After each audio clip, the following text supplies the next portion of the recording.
we just had a fun meeting. Yeah. We had a fun meeting, and I don't know if we should talk about this. Should text your lawyer first? We had a fun meeting with the people that run the Substack. So have you heard of this now? Substack. Journalists can't get things published in the mainstream news when they're writing, because the mainstream news, we all know, is corporate sponsored propaganda, and these people are fearless thought leaders. Yeah. Yeah. Yes, they are. Yes, they are. So they're fearless thought leaders. And which I'm all for Substack. Go make that money. Hey, go make that bread, Barry. Who came to the show. We had a great show at the Comedy Store. Kevin Hart, Chris Rock, and then Barry Weiss came to the show and did 30 minutes, talked about Israel at the end. We appreciated that. We had a meeting with the Substack founder, wanted to meet with me, and I brought you. Yes. It's much like in Good Will Hunting when Matt Damon just sent Ben Affleck when he didn't want it. Yeah. I went in there like Ben Affleck, like, retainer! Yeah. Well, they called me and Ben, right? Yes. And it described for the people what they're trying to do, because the show on Patreon is big, and they want us to jump. They want us to jump over from Patreon to them and take everything with us. Yeah. And get off YouTube. Yes. For free. For free. And get off YouTube as well for no money. Because you're friends. Because we believe in what they're doing. So they call us. A woman called us, and she's a nice woman. She's a peppy. She's a pep. And she called, hi. We're like big fans. And I'm like, $20 million. $20 million. I mean, you saw her dress. She can afford it. She can't. $20 million. Like I said, if you give me $20 million, I'll say HooTube. Right. I'm off. Sorry, Susan, whatever her name is. I leave here. And then I leave Patreon. I don't know who the hell runs that. $20 million because we got businesses that make money. Rogan got a lot, but you got to pay money here. And so then we threw that number out, and then you could tell she was like aghast at that number on the phone. She didn't understand it. Maybe she thought you were joking. That's why they went through with the meeting. Yeah, so I don't know what she thought, but then she said, you should sit down with the founder of Substack because they want to be doing more stuff with content. So I brought you. You brought me, yeah. You brought me in, it was a message. You were basically saying, me and my friend were walking, and we may walk by that restaurant. We're having fun. You're not in LA all the time. No. This is not a serious signing meeting. I can tell that. Yeah, the message is, I'm going to fit you into what I'm doing. Yeah. We're going to, and how do you think it went? Did you enjoy it? It was as we said, it was a good show. It was fun. It was a good show. You set the game at the beginning. Yeah. They thought, hey, we're going to sit down. They were thinking like this is going to be a 3-hour meal. We're going to get to know Tim and only Tim. Yeah. The reservation was for 4. Right. We had to change tables. They were like, oh, who's this? Yeah. And Tim's like, this is my friend. We had to find a new table. They had to put us in another section of the restaurant. Yeah. And they thought it was just going to be a nice bonding right. dinner where you were an ally in the revolution. Right. Yeah. They didn't know that you were there to let them know we're playing a different game. And that game is, listen, let's get right to it. Because let's not act like we all don't have real friends. Yeah. I mean, I said that. Let's get back to our real friends. We have real friends. I said, we all have real friends. Yeah. You're like, let's get right to it. Let's cut it out. Yeah. Yeah. Let's cut it out here. We all got real friends waiting for us. Are you smoking crack? We're not moving the operation to Substack for no money. Are you on crack cocaine, sir, good sir, and madam? They said to me, they go, we'd love if you did it for a reason that was other than financial. What? No. I'm not going to do it. The only reason I would do it, if you gave me a shitload of money and I don't have to charge anybody any more money on Patreon, meaning like my fans get the same deal they've always had. They don't get fucked over at all.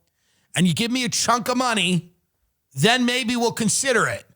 But you didn't want to just... the thing that I was a little surprised by was that you didn't want to get to know them better. They seemed like it would be a fun hang. Yeah, they wanted to like be buddies. They thought we were going to be buds. And they thought it was going to work out where I would be like, hey, you know, it would be fun. I was going to call Ben and go, let's just delete the Patreon right now. They thought I was going to do it in the middle of dinner. I go, hey, why don't we let's just delete the YouTube and the Patreon. Yeah, you guys are visionaries, and I just want to do it for the culture, the cause. Yeah, I'm excited about it. And that's why I worked so hard to build it on my own, just over dinner, I could be charmed and give it away. Yeah, and they go, well, we don't want to own you. Yeah. I go, well, I'm not owned now. Right. Nobody owns me now. They're like, well, what's great about the Substack is we have the email. Yeah. They go, we have the email list. We have email on the site. We can email the people. They know we have that too, right? I don't know if they do know that we have email. They go, we have email. You can email your people when the episodes come out. You send the email. They were really searching for reasons why. They didn't know. They had no idea. They had no idea what the advantage would be. They go, well, it's a community. Yeah. It's a community of people that get emails. Yeah. Don't you want? And I said, I like what you're doing. I like the idea that these journalists can go make money. Andrew Sullivan and Barry Weiss and Greenwald and Taibbi, whoever. These are people that should have a platform and a way to monetize their stuff. But then they were like shitting on Patreon. And it's like, listen, you're just doing what Patreon did for journalists. That's exactly what it is. That's what it is. Yeah. You're shitting on the thing that's the whole thing, right? Right. It would almost be like if Patreon met with the journalists and said, hey, guys, why don't you come over here for nothing? And then they would be like, but wouldn't that disrupt my whole thing? Right. And they go, no. No, because we have email. Yeah, what about the email situation? Have you heard of the email? Yeah. We can send emails to people here. You don't have to go to the post office anymore. Yeah, it's not snail mail. We got real email. We got the real thing. We got real email here. Yeah. And they were nice enough people, but they didn't. I don't think they fully understood what they were saying. No, yeah, like I said, they were calling for a different type of meeting. The meeting they had was a lot shorter than they expected. Was I rude? No, I don't think you were rude at all. I was cold. I think you were realistic. I think it was. Well, the restaurant's disgusting. Yeah, well, that part. You brought me to a dump, then you admitted you'd never been there before. Why would you take me someplace you'd never been? These tech people don't eat. They don't know anything about food. Right. And they brought me to some dump. Right. And then it was just kind of a contentious back and forth. And then I stood up and left. Yeah, right in the middle of one of their sentences. Yeah. Yeah. You went, oh, I forgot I have to do this thing. And that was it. And they were like, yeah. One of the guys, his face was just turned red a lot. Right. It looked like he was on a date with a crush. And he just kept turning red from his expectation that things would have been different. And they were not what he thought. Well, it's kind of wild to me to imagine that somebody would disrupt their entire thing to go over to this other thing that has value, I'm sure. I mean, people make money there for nothing. For nothing. Yeah. What are we talking about? Yeah, that's exactly how Elon Musk got started. I want all of the money you're giving to Katie Herzog. I want it now. That's exactly how all the big guys got started. They built the thing, and then someone came and said, do it over here. Just do it here. Make us big. The guy goes, I'd like you to be jazzed about it. Are you jazzed? I go, no, you're not saying there's no money. Yeah. And then one guy goes, well, why is it so much money? I go, well, you got to give me 3 times what I'm making minimum. Yeah. Because why change anything? It's not broke, don't fix. Who cares? Right. Now, if the guy wasn't foreign from a country that you... Australia, I got problems with them. And why? I said during the quarantine lockdown that Australians were lazy criminals who wanted to drink in their backyards and didn't value having any kind of rights, including the right to work, which in Australia is laughable. It's like America, the right to exercise. Right. In Australia, the right to work. It's like nobody, I mean, it's not even real there, okay? There's a few people in Australia that work, very few. But the vast majority of people who live in Australia are wombats. And there's nothing wrong with that, but they're, you know what I mean? And Yeah, they're like doing shoeies. They're drinking beer out of their shoe. They're animals. Are we, and I get death threats all the time about this, and then they want me to go tour there to get killed. Really? Australians get really that bent out of shape? Some of them get mad. They can't take a joke. Yeah. And the other problem is I'm not joking. So then that's the problem. Right. But this guy was fun enough, the Australian guy. He was trying. He was trying. He was trying. Yeah. He was really trying. He was trying. He reminded me of like a girl who's been kidnapped. Yeah. And she's seen the face of the guy that's kidnapped her. And she's pleading, just please, I want to see my parents. Please let me live. And the guy goes, of course I'm going to let you live if you're just good and do what I say. Right.